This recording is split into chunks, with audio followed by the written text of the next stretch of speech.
Ganun mga lods. Itatap lang natin, dudugtong lang natin yung sa ground.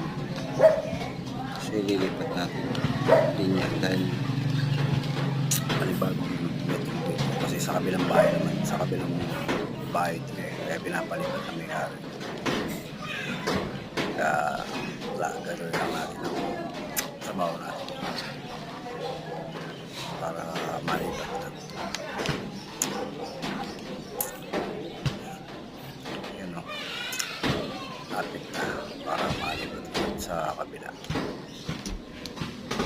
May-ari kasi nagpapalipat. Gumagawa ko sa isang bahay kasi yung mga lods. Start.